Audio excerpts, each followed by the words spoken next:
anytime I'm together with a group of people in the trade, photographers, whatnot, they're tends complete, but the other people are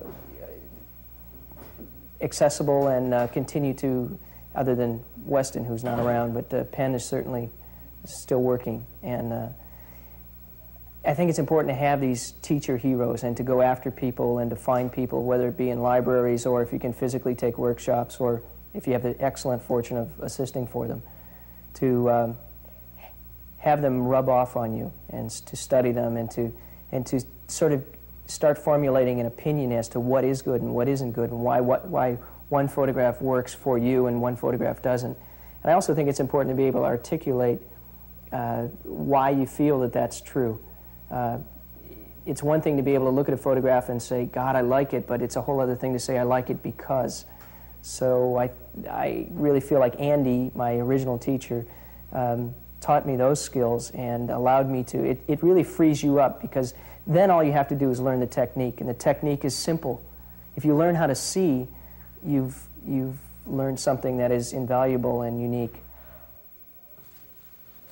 The choice of the elements was pretty well decided when I saw them coming out onto the prop table.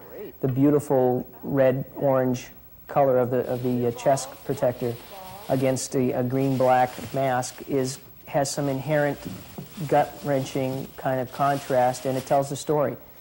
Adding the baseball asymmetrically within that mask sort of took it off the composition of being totally designed and helped communicate what the photograph is all about, and that's baseball. Once I approach or leave the prop table with the elements that I've decided on, I tend to have a fairly loose idea of how I'm going to approach the photograph.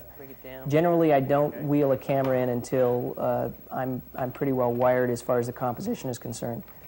My basic lighting philosophy, in that I'm using a single light source and generally a bank light, could be compared to having a window light at home, where if you put an object next to that window, or if you put that window above that object or to the side or the back, there's only so many places, maybe 4 or 5 general areas that one can physically allow for that relationship to happen. Light is light, whether it be a window light coming out of your bathroom or wherever, or you're in the studio and you have a softbox. And when you keep the variables that controlled, you start treating light as a tool and not as a great mystery.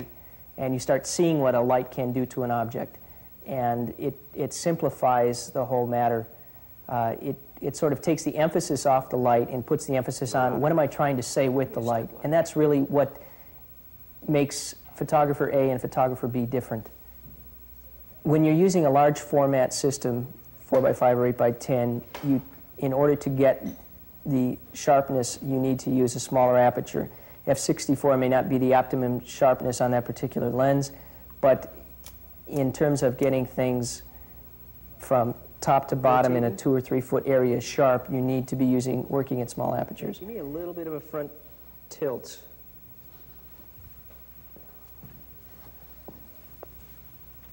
Okay, Brian, stop me down. Let's shoot film.